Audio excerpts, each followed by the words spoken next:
Hello there. Welcome to the Bismo Show. I'm your host, as always, Bismo. Yes, that's right, the show where we talk Star Wars and all other nerdy things. And what? We got less than 2 weeks till Ahsoka. Are you kidding me?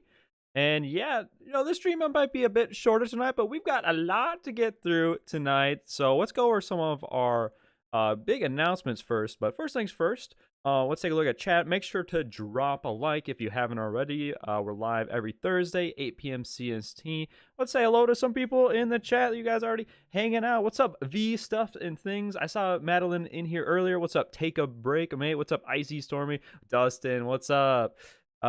Helios, what's up, bro? Yeah. Well, a lot to cover tonight. But let's go through just kind of our agenda. So, obviously, when we're talking Ahsoka, as per usual, how could we not in a stream like this? If you haven't noticed the background, I've kind of taken an interest. I mean, like Sabine, as always, we know Sabine. We don't know as much about Shin, but we do know that these two are going to be clashing. So I want to talk about fights between them. I see the duels between them. And then we're going to have a quiz on Thrawn on not one, but 2 books. We've got Thrawn Alliances and Thrawn Treason. It's not showing up. Here, I'll stand up for a second for those watching. 2 books, 21 questions. We're going to say it's out of 20 points, but there'll be 1 bonus question. So that's going to be a lot of fun. Spent a good amount of time making the quiz. And it's great because both these books happen during Star Wars Rebels, like for the most part, per se. So it'll be a nice, good review. And then we're going to have a special announcement during today's stream regarding next week. Because, we might be having a little bit of a Rebels quiz there. But I'm excited to reveal some more details about that stream as well. Yeah, what's up, Madeline? You've read the Thrawn books? But it's been a while. Well, it's review at the very least. What's up, Hawkman? What's up, Trinka? Okay, so beyond that, a couple other announcements. Make sure to, if you have collaborations, like you maybe want to show appear on the show, or just questions and topic suggestions, email thebismoshow@gmail.com. Make sure to send those in there. I think I already asked to drop a like, but as per is, kind of gotta do that stuff. But the real question is, where do we want to start today? Oh, I forgot to mention the other thing we're discussing. We're gonna be discussing a little bit of Bodin today because we got a little bit of Bodin. It's been a while. Has it not? Has it not? Never read those books? Well, it'll be a good thing to just learn more about Thrawn. And that's okay. It's not like I'm expecting everyone in here or people listen to the VOD to know those books. And another thing, those of you listen to the VOD, whether you're listening to the VOD on YouTube or on Spotify, because we're up and running on Spotify. If you didn't know that, just the Bismo Show there. So yeah, trying to make it easier for those that just can't make it live, because I know for a lot of people, I mean, it's not the same time everywhere. Time zones, that's the thing. Wait, when's Bodin? Oh yeah, Bodin, let's go. We'll say Bodin. I think we'll do Bodin, but right before we take our break, I think the show structure, we'll talk, first things first, we're going to talk about Sabine and Shin, then we'll get into some other news, because there's other unfortunate news about a certain Star Wars show, not Ahsoka, thankfully. I'm not trying to scare anyone off the bat. And what's up? I see stay on target. I'm trolling right now in the chat. What's up? Hashtag Dinbo, hashtag Bodin. Heck yeah. What's up, y'all? I was listening to some of your guys' show yesterday, or tuning in for a bit, listening to it today, going for some walks. They had a great show yesterday. Make sure to go check them out. But yeah, I think I've rambled a bit here. Let's get into the initial discussion of the day, and that is, Sabine versus Shin. So I want to talk with you guys a bit, but who do you guys think is going to win? And there's a lot of different questions to ask. So who's going to win, and then who's going to win their first fight, who's going to win their second fight? Are there going to be more than one fight? Is Sabine force sensitive? We see that in the trailer, where we see Sabine, it looks to be that she's trying to use the force, right? Some force telekinesis push, but then Shin says, "You have no power." Now, I'm only assuming she's referring to that she isn't able to use the Force in that, but maybe in that moment or something clicks, and she's able to harness the Force. The thing is, the midichlorians and Force, everyone has them in the Star Wars universe per se, but what separates like strong Force users and others is the level of which. Well, there's two things: how many midichlorians you can use or you have, and then if you can even you can break that wall, prevent holding together if you can even harness the Force. Because I mean, if you can't tap into the Force at all, then doesn't matter how many midichlorians you have. Heck yeah. All right, let's see some thoughts. So take a break, mate. It says, being completely real, Sabine should not even stand a chance against anyone with the Force. She should be able to absolutely paste any random that picks up a lightsaber, but not anyone with the Force. But what if she has the Force? I mean, she's been training with Ahsoka. What if she develops like I'm saying there is, what if she breaks that limit and is able to start using the Force? Icy Stormy says, Jin will win the first fight and Sabine might win the second fight. I can see that happening. I mean, the thing is, going to be on the good guys' side. The good guys are always about survival, right? So being that there is a second fight, if anything, we can already almost infer that to some extent maybe she won, or we'll have to determine. And I wonder if both those fights are in the first 2 episodes, but I would be surprised if either of these characters die. But do you think who would end up dying if either Sabine or Shin do fight to the death at some point? What if that was like a crazy twist season finale? Sabine is just about to meet with Ezra, and then there's one last fight, and our Ezra Bean dream is no longer the dream. So I'll be in and out tonight. What's up? And Madeline says, I'd rather Sabine not be Force sensitive. It kind of takes away from her identity as a Mando. But what about Grogu? What about Grogu per se? Sabine is probably going to lose because even if she's Force sensitive, it seems that Shin has more training. Well, that is true, but it seems we don't know the level of which Sabine and Ahsoka train together. That's the one thing to consider. This is a huge gap between, well, not necessarily huge, but at least 5+ years gap, right? At least I think it's like 6 or 7 since the events of Rebels per se. But yeah, there's a lot of things to consider. I mean, they show us 2 different fights in the trailer. I mean, if that's only the first 3 episodes, I would almost expect them to fight again. But there's another aspect to consider about this whole thing, though, and that's that the actor, I forget her name, Ivana, Shin's actor, she kind of talked about how her character is complicated, like at Star Wars Celebrations. Character is complicated, right? We do know that both Shin and Baylan Skoll are defectors from the Jedi Order to some extent. They survived Order 66, so that one time they were Jedi. Now it appears there's some kind of, more dark Jedi, not necessarily Sith, right? And that's why they don't have true red blades. But she says that her character is somewhat complicated and is dealing with a lot. So is this a scenario where she turns out bad at first? Maybe we go through a few episodes of the season. There's some kind of development. This duo between these two, kind of a rival-ish duo, but that we see a little bit of like a Goku Vegeta dynamic where Shin starts off bad, fights a bit, and then Shin comes to the light side. Like she abandons her master, or that could serve as a way, unfortunately, rest in peace, Ray Stevenson. With Stevenson out of the picture, Baylan Skoll, his character might have to be wrapped up in a certain way that would make sense. But what if Shin took out Baylan? I mean, that would be pretty dark side. But what if she did that and then somehow then came light side in that kind of Goku-esque Vegeta back and forth, rival manner?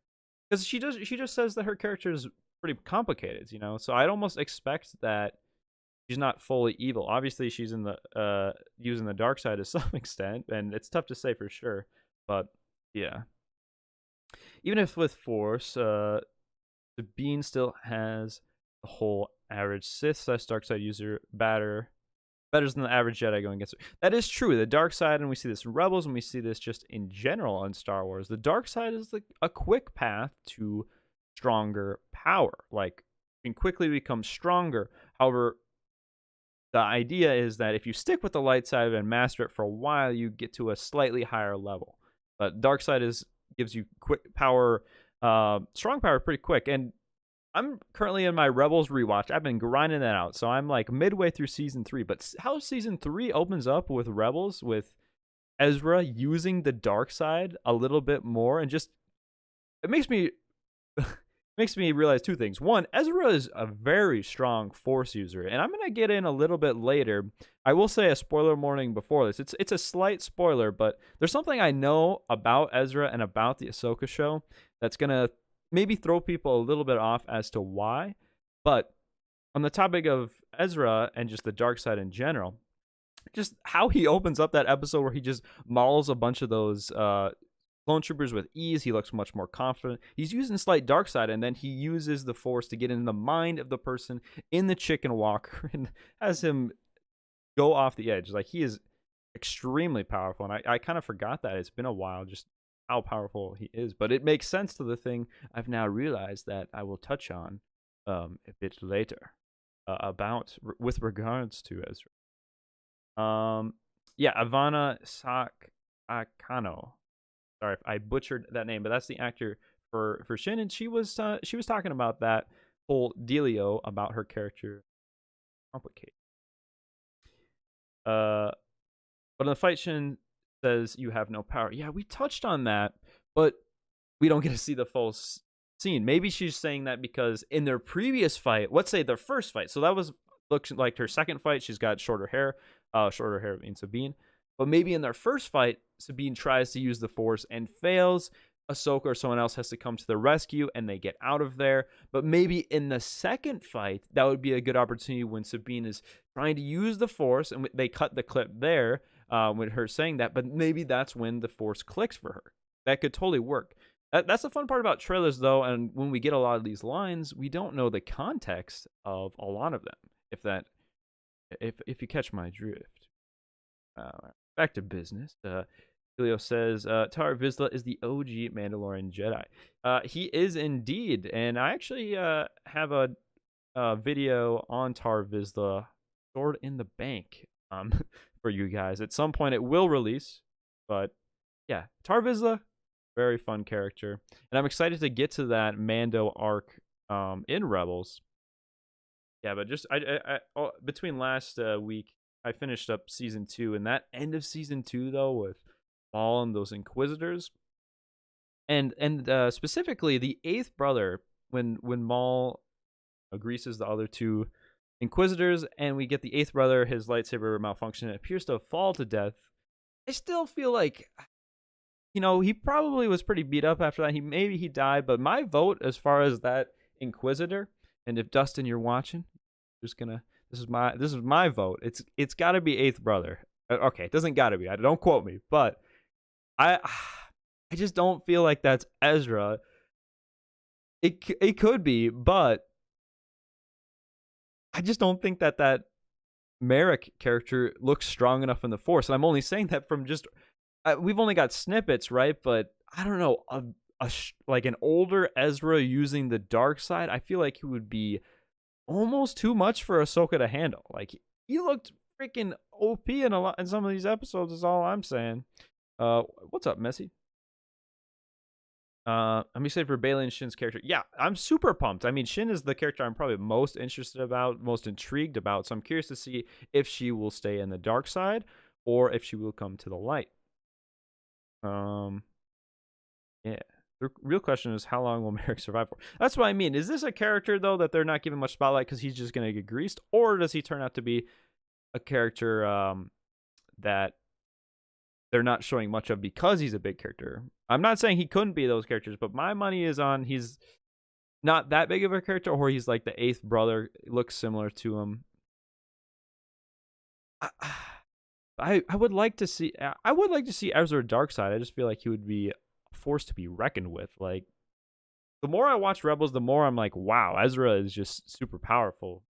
Like, Kanan's his master and all, but I mean, even in early episodes, we see Ezra's force powers eclipse his masters by just a lot, a long shot. What's up, Sonia, Pascala, Patonia? Good evening. Just finished my workouts at the YMCA. Heck yeah. Yeah. Because you're gonna hit the YMCA. Wait. See, this camera's all inverted. It's messing me up here, but you gotta, I don't know, YMCA. Well, nice to get that in. But the eighth brother had had 4 fingers, not 5? What? Well, I don't know. I'm gonna throw away my theory based on fingers. What if he lost a finger and then they used a mechanical finger and got him another finger? I don't know. I feel like that. All I'm saying though is I feel like this Merrick character, I could be wrong, but my money is in the like less fun option. I feel like, well, I know there's a certain other dark side user in general that we haven't seen yet in the show, but I feel like this Merrick will just be someone Ahsoka greases somewhat easily. I know we see her fight in 2 different locations, but I'm curious to know, like, are Shin and Balin allies with Merrick? Are they all working for Thrawn, or what's going on, you know? His species has 4 fingers? That would make sense. More interested in Chopper, Merrick, Balin, Shin, and... Yeah, I'm excited to see Chopper, and just seeing that trailer again the other day. I had to watch the Ahsoka trailer. I had to show some friends, you know. Lucasfilm, hire me for marketing. I mean, I'm just getting so many people to watch this trailer and like, oh wow, that looks super cool. But yeah, if you're tuning in live, just to let you guys know, we will be talking Bodin in a bit, some other stuff. But stay tuned. I'm super pumped for this Thrawn quiz. There's a lot on here, and I'm gonna be honest, it's gonna be very hard. It's gonna be, in my opinion, I mean, it's 21 questions from 2 books. We're gonna go crazy on this, but so it's a species thing though on the 8th brother. Trying to check the notes here. Do I have anything else regarding Sabine versus? I guess in the chat, what I do want to know is, will either of these 2 characters die? Will Sabine or Shin die in this first season of Ahsoka? That would be so sad. That would be so sad. Ezra. Oh, we'll see. If it's Ezra, that I will say that would be a huge twist. And that the thing is, shows shouldn't be predictable, like fully predictable anyhow. So that would be a really like cool twist, and that would be a lot of fun. I personally just wouldn't expect it. V doesn't think anyone will die. I think I'll struggle more than the Rebels quiz. This quiz is gonna be tough. And no, I don't think so. Is regarding. So yeah, I don't think either of these characters will die. I feel like they've got a lot in store for these characters for potential season 2 and potentially a Mando movie.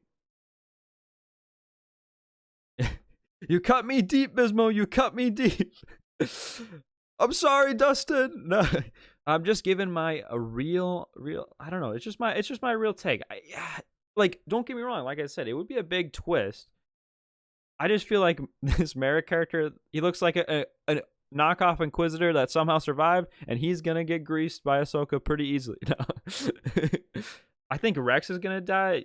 Yeah, I mean, he could die just from like the run to a fight. Like just some cardio might kill Rex at this point. I mean, you got to be like 80 years old in this show. Dustin might have more theories in the pipeline. It's just hard to say who that is. Fun to guess though. Yeah, and that's the fun of it.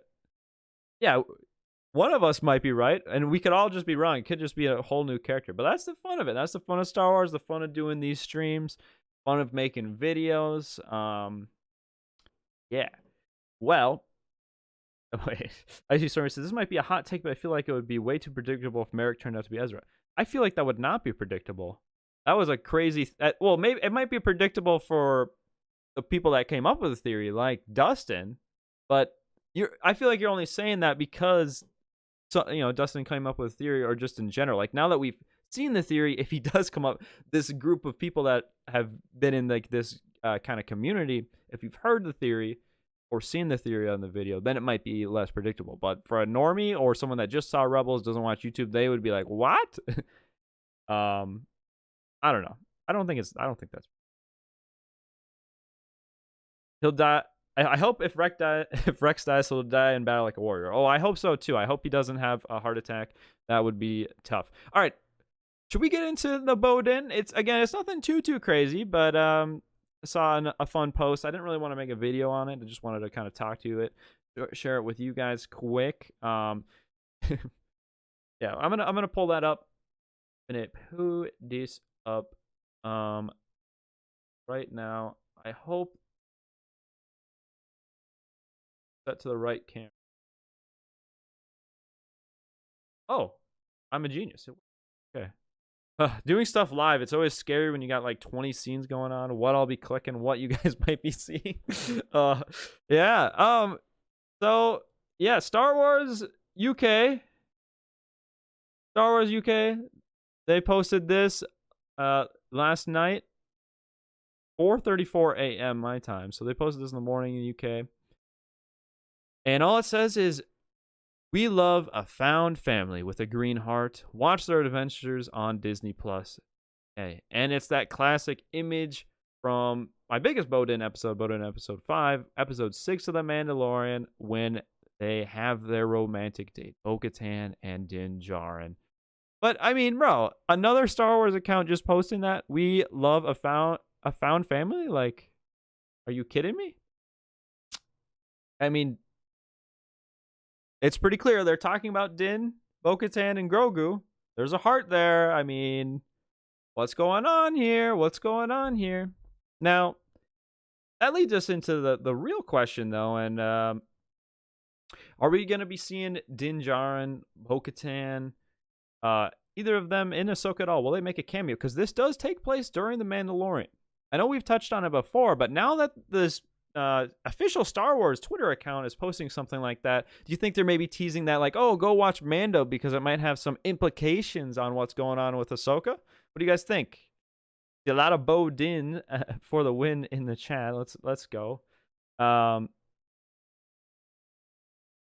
actually I found this tweet on my own. Nobody somebody added me, but it was not you. Shout out to Mandalorian fan. This person, they added me. Oh wait, I'm not showing screen. I will give credit right now where credit is due. Appreciate Star Wars fan 01 tagging me in this, because I would have no idea otherwise, or I probably would have seen it eventually. But yeah, that's fun. A lot of Bodin. Bodin has to happen. Yeah, so there's a lot of things. Maybe they're teasing it so that Bodin happening in Ahsoka. I don't know if that's the case, but maybe we see the characters. But maybe they're teasing that for potentially season 4. Speaking of Bodin, do you guys think we'll see Bo and Ahsoka? Yeah, that's what we're talking about. Yeah, they're definitely a shipper. That account runner, they know what's up. Din Bo says the fact checker. Heck yeah. Don't want to see her until Mando season 4. Bodin is gonna happen, no question. But is it gonna end tragically? That would be super. Don't give us a Raylo where somebody dies at the end. Don't give us that. And yeah, welcome to Tracker. Yeah, Bodin for the win. It needs to happen.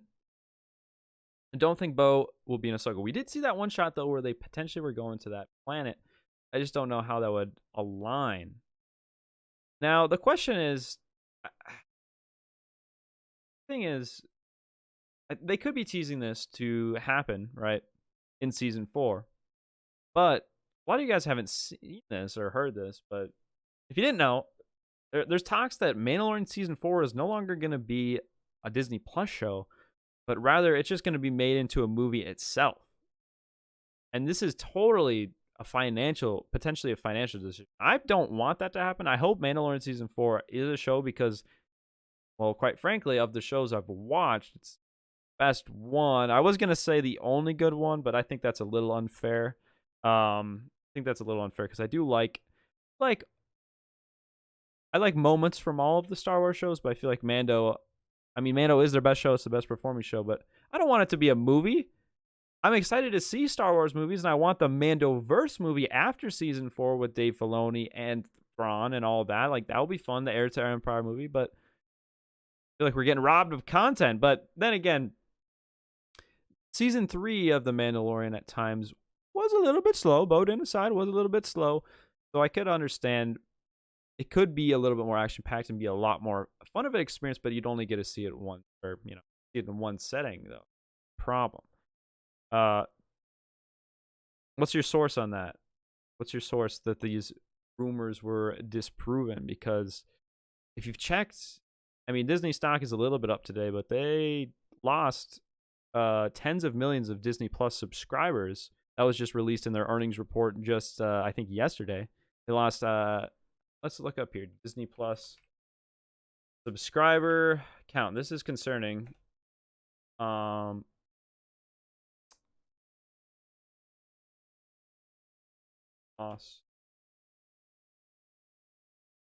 Lost 4 million.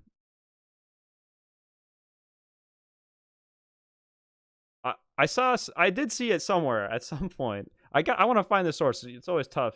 Disney Plus Sports. Okay, Disney has lost more Disney Plus subscribers according to the 2023 report. Just in India, they went from 52.9 to 40.4 million. That's 11 million in a country. Are you kidding me? I just read that from their earnings report. I knew I saw that somewhere, but regardless, it's concerning. Obviously, they need to make money to be able to make these shows and make these movies. I think how shows are currently set up and streaming services are set up, they're just not super profitable. Is the problem. Either how they've spent money or something. And honestly, how the strike is happening and how the business model is set up, I don't know if streaming services will be profitable for the foreseeable future, because actors and writers are going to be getting paid more once the strike is done. Like, most likely, like, that would make the most sense. Which might just mean more movies and less shows, because you put out a movie. I mean, if you put out a Star Wars movie, you could crank $1 billion just like that. But and yeah, Disney Plus is changing their premium price from $10.99 to $13.99. When Disney Plus first came out in 2019, it was $6.99. $6.99. They're already changing it. They're changing it to $13.99. That is literally double in price since it came out. Yeah, that's a good reminder there as well. Literally a $3 increase. That's just red flags. That is just red flags. Obviously, they haven't been doing well. And I mean, more people are going to unsubscribe to Disney Plus if that's the case, I mean, I won't. I want to watch Star Wars and all that, but I just have concerns. Overall, though, it's encouraging that Star Wars UK posted that Bodin action. Bodin for the win. Gonna give that a good one there. One other bit of news before we're gonna get to our break and then come back with a special announcement right after a break and get into the Thrawn quiz. Don't want to keep moving here, but I did see a report that Skeleton Crew is no longer listed to be released. I don't know if this is bullcrap, but I haven't heard much about Skeleton Crew in a while. Have you guys heard much about Skeleton Crew? I was like fine or excited for that show. Tough to hear that, but it's kind of sad. We've heard a lot of Acolyte news, and then we've heard literally nothing about Skeleton Crew, so that kind of matches up. They're going to crack down on account sharing as well, says Tony Hernandez. Welcome to the stream, by the way. Yeah, I don't know. It's just not looking good. It's not looking good. But we're going to head to a break. Quick break, and we'll be right back with a special announcement, and we're going to get into the Mega Thrawn quiz. So, yeah, be right back.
All right, and we are back.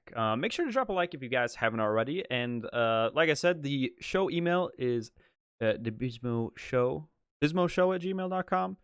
Send questions and topic discussion in there or collaborations. You know, there's a lot going on behind the scenes to make these shows happen. I don't know if you've noticed this kind of general trend, but I can't guarantee this, but we've kind of gone every other we're having a guest, and next week we have another very special guest that I'm glad. Of course, I'm glad. What am I trying to say? I'm very excited to announce to you guys for next week's show, and let's throw up that little teaser image for next week's show. It's gonna be a lot of fun, and we're gonna be doing a Rebels quiz. But here it is.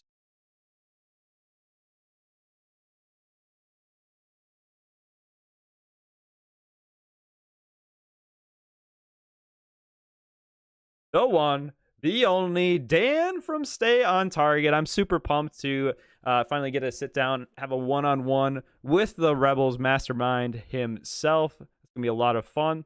And also, I'm gonna get my revenge for losing that one before in the first Rebels quiz we had. But I'm gonna make sure to pick the hardest possible Rebels questions I've had. Hopefully, finish my Rebels watch party before that, and I'm gonna craft it up, and then I'm going to ask him questions, see how he does, but then it'll be interactive in the chat for you guys as well, so you guys can follow along, similar to how we're doing the quizzes already, like we're about to do this Thrawn quiz. Beyond that, though, we'll be getting our last-minute thoughts of Ahsoka, because that will be the last show before the premiere of Ahsoka. So next week will be the last one, and then the show after that, we'll already be discussing Ahsoka. Isn't that crazy? Is that not crazy? So yeah, that will be a lot of fun. Super pumped about that. And make sure to tune in. So yeah, next Thursday, 8 p.m. CST. Yeah, that'll be a lot of fun. Dan from Stay on Target. Super pumped about that. So mark your calendars. Heck yeah. A lot of hype in the chat. Let's go. Yeah, it's going to be epic indeed, Stay on Target. Looking forward to next week. Yeah, I'm so pumped for Ahsoka. Well, I'm ready to get into the Thrawn quiz, and we're going to start kind of in chronological order for the most part. So we will be starting with Thrawn Alliances, which is the second book in the trilogy. And if you missed our stream from 2 weeks ago, we did a quiz on the first canon Thrawn book, just literally called Thrawn. Ahsoka should be good. I don't see it flopping. It's the most surest thing they have announced. I mean, I'm going to knock on wood after you saying that. But yeah, no, I'm super pumped. I think it looks great. Yeah. Yeah, even some people in my family that haven't watched Star Wars in a while are like, wow, wow. But yeah. Let's begin with the quiz. The Thrawn quiz. Thrawn Alliances. So just give a little background on the book, on this specific book, Thrawn Alliances. There's kind of two general stories going on. There's the Imperial story, which is like kind of current day. We say current, but current relative to the book, in the book series with Thrawn. And kind of follows his own story. And then there's a separate story kind of going on that takes place during the Clone Wars. I don't want to, like, I gotta make sure I'm not spoiling some of these questions. So I'll kind of explain as I go. That way we can get a good deep review of these stories. And if you guys have questions as well, because there's going to be a lot covered. We got 21 questions. We'll say it's out of 20. Will be one bonus question at the end. But yeah, this is where the fun begins. So we'll start with our first question. I'll say the question. I'll give you guys about 20 seconds or so. Then I'll start looking at chat. Keep track of your own scores. Do not read chat. If you get it wrong or you just can't think of it, you can't give it to yourself. Don't look at chat, obviously, and give it to yourself. I want to see some of you guys' scores, but let's begin this Thrawn review. Thrawn Alliances Book 1. Okay. What planet is the primary setting of the story? So we kind of go back and forth between that Clone Wars and Imperial storyline, but it kind of revolves around one general planet for like 90 to 95% of the story. So for this second book. What's up, Nate? You made it just in time. We're starting the Thrawn quiz. And yeah, I just asked what planet in Thrawn Alliances, Thrawn Book 2 from the Thrawn trilogy, what is the primary planet that is in the book that's that our story takes place on? And yeah, like I said, this is probably going to be hard. I would say a passing score on this quiz is over 50%. We're doing a huge Thrawn review. And why it's important and why we're doing it, though, obviously we want to get to know more about Thrawn. But this takes all during Rebels as well. So we're getting a thorough review of all this content, all this canon content, because some of what we talk about here in some of this review could impact the story of Ahsoka. And I do kind of want to get into that with some answers. All right. The answer to the question is Batu, the planet of Batu. B-A-T-U-U-W. So we'll start with the Clone Wars timeline for this one. So these questions are in where Thrawn and Thrawn and Anakin actually meet up, and they kind of work together. But the first thing that causes Anakin to go to Batu, why does Anakin actually go to Batu? What brings Anakin to this planet? What or who? Maybe a little hint there. Maybe. What brings him to Batu?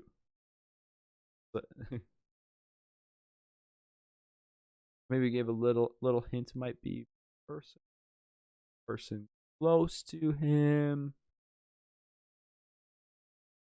Just take a random guess. And I see it in the chat. Madeline has got it.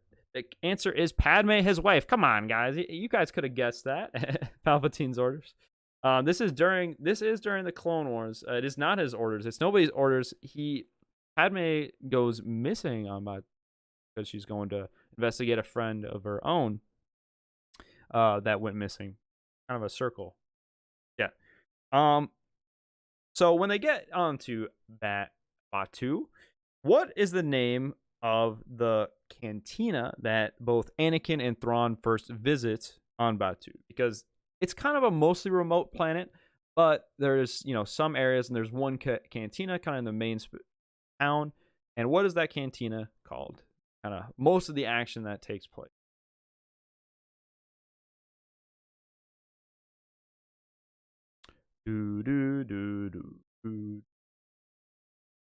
Madeline's gonna ace. Wow, yeah, I already see that. No, you already got it, Madeline. It is literally the Black Spire Outpost. The Black Spire Outpost is the answer for number 3. And yeah, it's okay if you haven't read the books. That's why we're doing it. We're doing it. It's a quiz, but it's more so a review, because I'm trying to just kind of tell a general story to give more background on Thrawn. So we're fully reviewed, and I've been doing this along with watching Rebels, and the Rebels quiz will be next week. But yeah, the Black Spire Outpost. So Anakin went to investigate for Padme, but Padme went to Batu to find this person, the name of this person. The Jedi don't. So what's the reason that Padme goes to Batu and it's a person? I'll give you, that's the hint. That is the hint. This person goes missing. Close friend, handmaiden.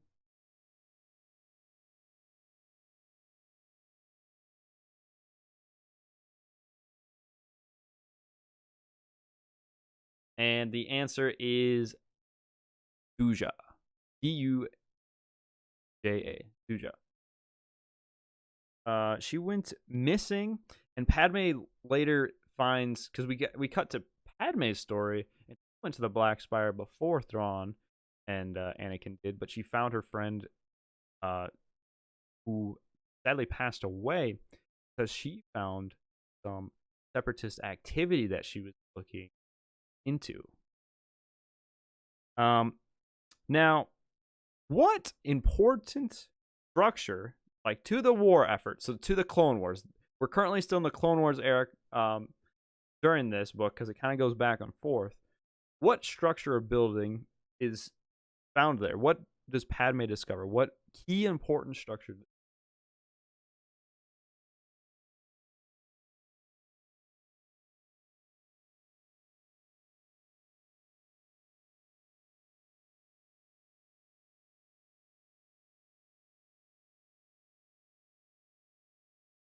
Separatist building. Important to the war effort. And it is a separatist factory. Mining facility and factory. The Star Forge, good guess. Okay, so essentially they find this factory there. Padme goes to investigate, and eventually Thrawn and Anakin catch up. This is a very much non-verbatim of how the story goes, just kind of a quick summary. But she finds this factory, and eventually Thrawn and Anakin realize that that's where she must have gone to try to stop this factory and investigate what's going on, because this is a very secret place in the unknown, not unknown regions, but in the outskirts. And they kind of team up, try to destroy the factory. This is, again, very much paraphrasing. But what is Thrawn's objective here? When they're in the factory, Thrawn wants to take a certain item, a certain piece of hardware, we'll say, from the factory that the Separatists have. And this is from orders from the Chiss Ascendancy. What is that item that he wants to take? Bismo looks so disappointed. No, I said this was going to be hard. I mean, you'd literally have to read this. I'm pulling out random facts, not necessarily random facts. How I structured this quiz is in a way that I can kind of tell the story as it goes, but it's hard to tell a like 80,000 page book in like 5 minutes. Hey, I see some right answers in the chat. Nice job, Madeline Garber and Nate Kirk. That is correct. It is a deflector shield generator that he needed to take to have it studied, because although the Chiss had certain technology advancements in some areas they didn't have as much. So the Chiss wanted that to research and see what they could do with it. And that was kind of his main objective as well. So now, eventually, they work together and they destroy the factory, which is kind of insane. But before they end up destroying the factory, what secret do they find is going on there? Beyond being just a factory, what actually is going on? What was their main objective, those Separatists? What were they trying to do at this factory?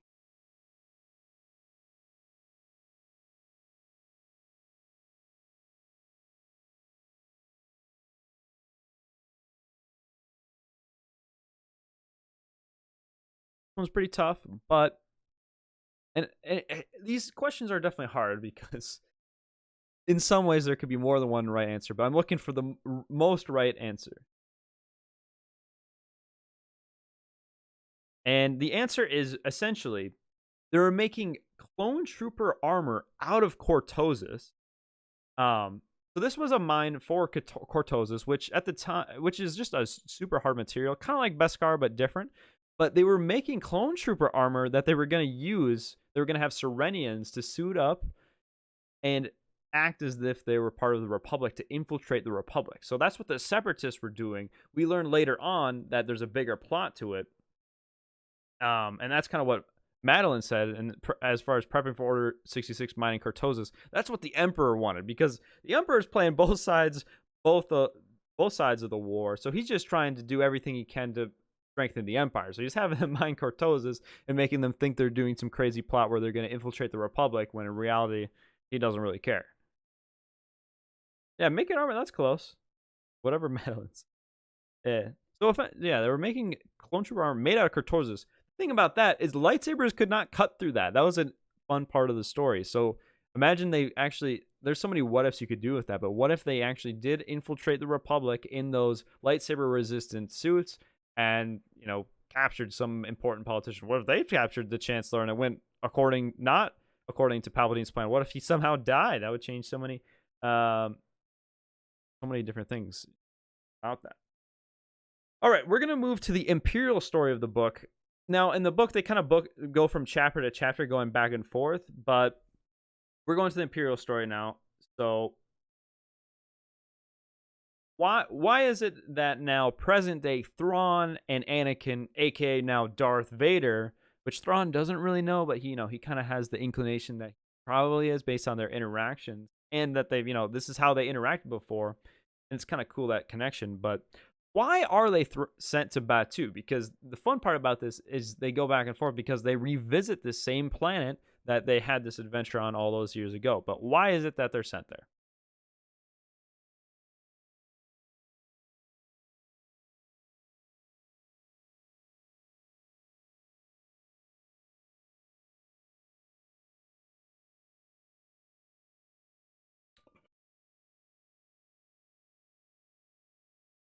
And take a break, mate. I think that's the closest you've been to correct to some extent. The correct answer is the Emperor just senses a disturbance in the Force. That's exactly what Madeline said.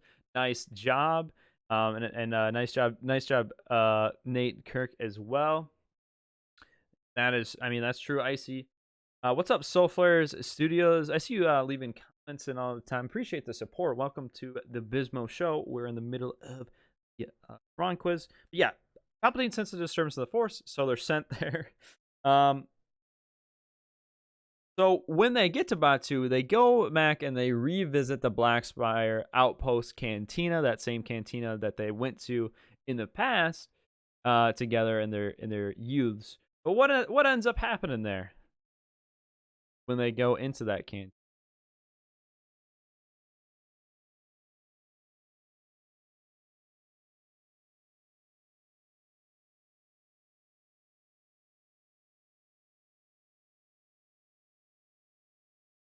Me looking at my handwriting like, cannot read. They do get ambushed. That is correct, Soul Flares. Well, okay, if you haven't finished the book, we are kind of going through a lot of different parts of the book, so just keep that in mind as far as spoilers. But yeah, they do get ambushed by 10 Darshi warriors. So these are kind of alienoid warriors that have kind of ceremonial daggers. Thrawn thinks they're not going to attack them because they're wearing ceremonial daggers. But they do end up attacking them, which he finds to be odd. Long story short. Now, we're kind of jumping around a bit, but they investigate the disturbance that's on there, and then the Chimera, which is the Star Destroyer that Thrawn has, they have a disturbance basically going on where a ship, they find a ship, and the ship seems to be an unknown presence. They end up taking on this ship. I think they find some captives on the ship, and they interrogate these captives from this ship that goes, basically a ship goes by the Chimera, and they neutralize it and capture some of the people on it. But they start to paint a picture of what's going on and why they were ambushed. It's kind of all connected. There's a certain species that's behind this disturbance that's going on to some extent. And basically what I'm looking for is, what is the species that's causing, in a roundabout way, causing the kind of disturbance that's going on, causing the trouble in that area, that ordered those Darshi to attack Vader and Thrawn inside of it. I need to be careful how I'm wording it, because the Emperor senses something, but it's not what he senses that I'm referring to. I'm referring to the threat itself, and that threat is the Grisks. The Grisks that sent them on that. But how this relates, though, and I see some of y'all got that right in the chat, nice job. How this relates, though, is they continue to have, fighting bits on Bataan, and they find the old mining factory that they had originally gone to all those years ago, Anakin, Padme, and Thrawn. It's broken down, but it's now run by the Grisks, and they have some captives there. And what captives are they holding on to?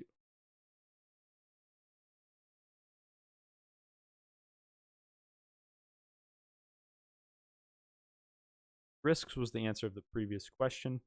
But now the Grisks were holding on to important people in this abandoned mining food.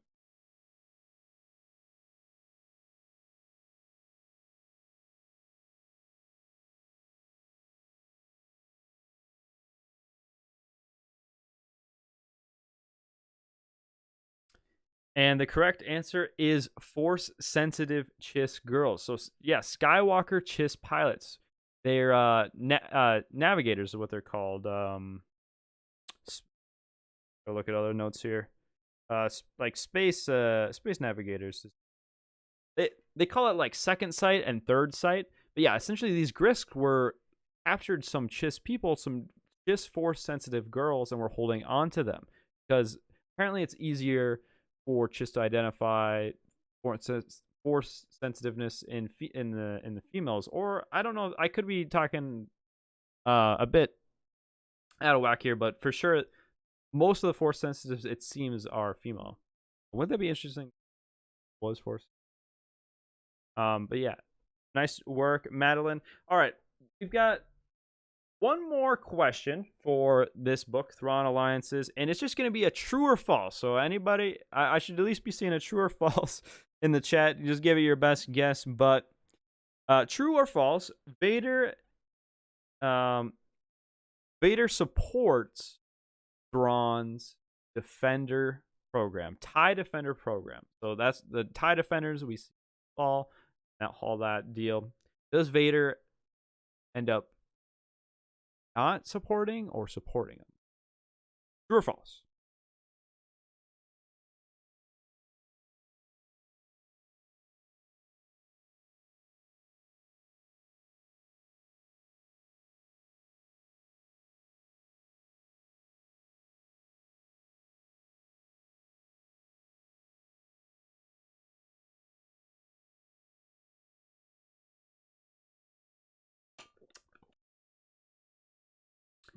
The answer is true. By the end of the story, he does support it, but he does have notes to basically give Thrawn about them so he can make improvements for the TIE Defense program.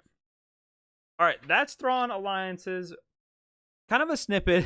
We kind of go over a lot. Definitely don't go over everything. I would recommend giving it a read sometime. Yeah, it is true. It does. That is correct. AE stuff. All right, we're moving on to Thrawn Treason now. There's less questions I have for this one because it's a little less confusing. There's only one storyline, thankfully. It's only in Thrawn, like the current timeline. And this book, Thrawn Treason, happens during season 4 of Rebels, about halfway through season 4 of Rebels. So that's kind of just to paint a picture of how relevant it kind of is. So Thrawn Treason takes place during 1 BBY, about halfway through Rebels. And during the prologue, which character from book 1 are we reintroduced to? That was a big part of Thrawn book 1, the first Thrawn book, and the book we covered 2 weeks ago. I'll just say was Thrawn's right-hand man.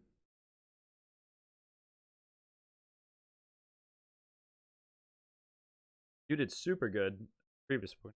Nice work. It is, in fact, Eli Avanto. We learned that he is now a lieutenant for the Chiss Ascendancy and working with them. It's kind of a fun opening to the chapter because we don't really know what he's been up to, and you kind of forget about him since it's a whole book without him. So, following the next question, following Hera Syndulla's raid on the TIE Defender factory on Lothal, Governor Tarkin informs Thrawn that the Imperial Project, which Imperial Project is causing basically conflict of interest, that his TIE Defender program might be losing a little bit of funding because this project is going to potentially be getting more funding and is in direct competition with his TIE Defender program. Which Imperial Project? It is indeed the Death Star, or Project Stardust, as a director Krennic would say.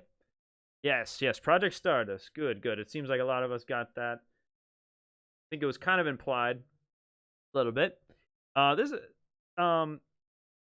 So now Thrawn is taken away from this conflict with, Ezra and the other rebels. He's taken away from this conflict to have his focus elsewhere because his TIE Defender program, they are threatening to cut his funding. But to remedy that, they have a challenge for them because there's a certain beast that's disrupting supply runs for Project Stardust or the Death Star. What is the name of that beast or creature that is supposedly disrupting supply runs and taking and feeding on like the energy cores? Yeah, that's not bad. Not bad. Take a break, mate. Yeah, Madeline is killing it though. I think you're over 50%. Like I said, this is a hard quiz. If you get over 50%, that's definitely a pass. I mean, I'd probably get like 4 if I didn't like make the quiz. So the creature is Gralix, and they're like cousin creatures to Minox. You know, in Star Wars Episode 5, we see Minox with Han Solo and Leia messing with them on that one asteroid they land on, and it's sucking on the power. But these are basically larger versions of that they're pinning the blame on, that's messing up the supply runs for the Death Star. And Thrawn is tasked basically with cleaning up this mess and figuring out how to stop them. But that's not exactly what's going on, and we find out a bit later on. Now, a bit later in the story, there gets to be a conflict as they start trying to hyperspace jump and are getting stopped by these, you see them in Rebels, but these gravity wells that will cause you to come out of hyperspace. But this ends up happening, and then they start to get in a fight against this type of people. But what I'm trying to get at here is who do they end up fighting against in this story? They may have come up already, but it potentially is a repeat answer.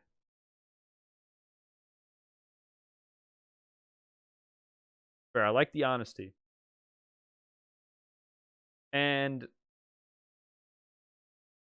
so they end up fighting against Grisk warships that are taking them out of hyperspace. So like they're running into these gravity wells, like the Chimera and Eli Vanto's Chiss ship. They're running into problems. So they end up having to fight against basically a scout Grisk ship, which they destroy.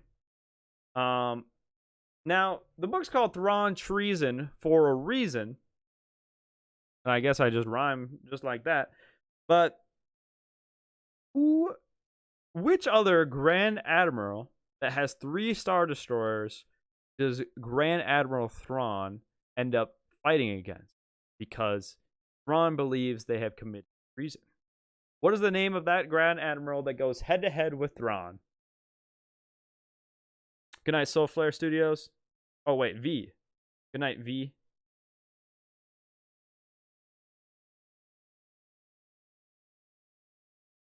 Have a good night. Tarkin is Governor Tarkin. He's not a Grand Admiral. But the name is Grand Admiral Savant. And now, this again, spoilers for this book, but basically what's going on is we just talked about those Growlix, which were cousins to Minox. They were pinned for the blame of disrupting supply runs for the Death Star. But in reality, it was Grand Admiral Savant that was stealing the supplies for his own benefit and making a buck off of it. And Thrawn deduced that because he did such a good job investigating that he figured out where that was. And then he fought against Savant with just the Chimera, 1 Star Destroyer versus 3, and outsmarted him and caused his own troops to kind of turn on him and get captured. Well, he ends up getting arrested by the Imperials, but kind of a big twist. But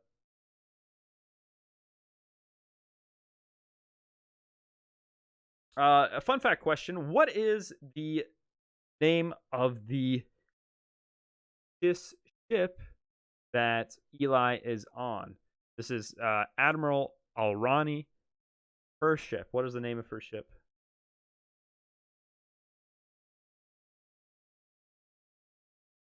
Ship Eli Vanto is on, hanging out with that one Chiss girl and the other Chiss people. Name is Steadfast. about the steadfast. Kind of like, again, it's a very hard question, but it does come up a lot, and it's curious to know if the steadfast, if this ship will make an appearance. Will we see other Chiss in Ahsoka? Will we see the Grist show up? Yeah, it's at steadfast. Night Dragon class. Well, that counts for something. If you know the class of the ship, I don't even know. That's good. But at the end of the book, this is kind of a big thing, and that's why I'm making it a question. But what was Eli Vanto's true mission with the Chiss? Like, why did they actually recruit? Been with them a while to gain their trust, but it's only till now, after spending a lot of time with them, was he recruited, or not recruited, but given the reason as to why he was recruited. What reason? What is his goal? What is his role with the Chiss? How does he seek to benefit them?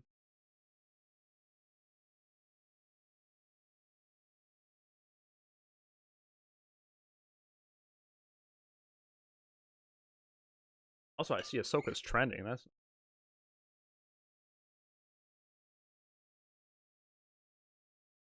so the Chiss could judge the Empire. Close, close. The answer is Madeline's pretty close. It is something to do with second sight and third sight, but basically they want Eli there to find out connections and how they can better identify force sensitives in the Chiss ranks, because it's hard for they don't really know who's force sensitive or not. And for the Chiss, as the older they get, the worse they get at using the force, and second sight, third sight is what they call it, the same thing as the force. But why it's relevant is the Chiss, how they navigate the galaxy is they have a force sensitive to help force jump. We see this in the second book of Thrawn. Vader uses the force to predict where they need to hyperspace jump. Rather than using a navigation computer, they use the force.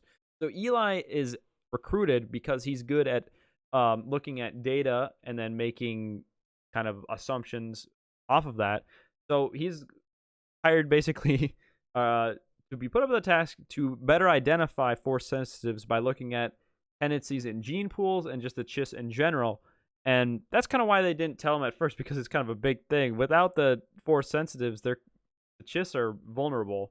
And that's why the Grists in that other book were taking these force sensitives, because they knew how valuable they were. Now, at the end of the book, and this is the bonus question, who does the Emperor want Thrawn to bring him and have him join them and their cause? Who does the Emperor want Thrawn to bring him and join him? And the ship's name, you missed it, was the Steadfast. Al-Rani's ship. The Chimera is Thrawn's. But yes, the answer, of course, is Ezra Bridger.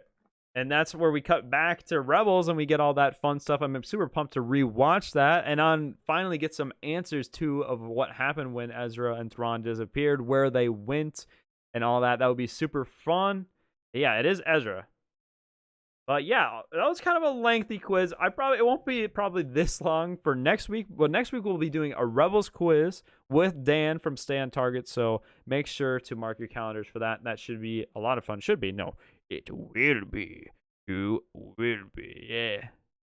It's 3 out of 21. Hey, not so bad. Not so bad. It's books, like I said, it was going to be tough, but it was more so, I hope you guys learned a bit more about Thrawn with this quiz and just in general, the characters of that time. A lot of fun doing that. It was fun talking tonight, but yeah, make sure to check us out on Spotify, the Bismo Show at gmail.com. And yeah, next week we'll be live, same time with Dan from Stay on Target. It'll be a lot of fun. We'll be talking all things Rebels, all things Ahsoka to get us prepared it's the last week. It'll be 6 days before Ahsoka, the last stream before that. So we get our last thoughts in there. It'll be a lot of fun. Last minute review. So we are ready to rumble. But yeah, pumped for next week. That's pretty much gonna wrap it up. I can hang out and chat for just a second here, but I don't have much else for you guys. And yeah, Dan, I'm pumped as well. 16 or 17, that's crazy good. Yeah, I believe it though. Good job, Madeline Garber and everyone else. Great trivia. Thanks, Stay on Target. Appreciate that. Yeah, Ahsoka is so close. Heck yeah, appreciate it, Dan. But yeah, that's pretty much it, guys. I'll see you guys next week, and we'll be joined by Dan from Stay on Target. So yeah, that will be exciting. Hope you guys have a great rest of your night and have a great weekend. And yeah, peace out, everyone. Till next week. Bodin for the win. I mean, I can say that since covered some Bodin, right? That's fair. Covered a little Bodin. Yeah. Covered all 3 Thrawn books and 2 streams.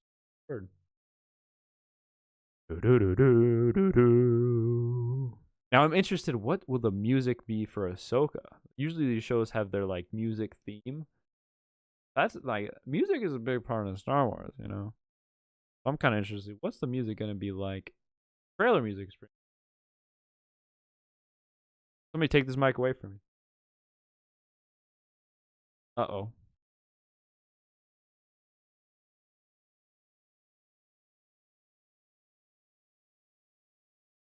See you soon, Snips.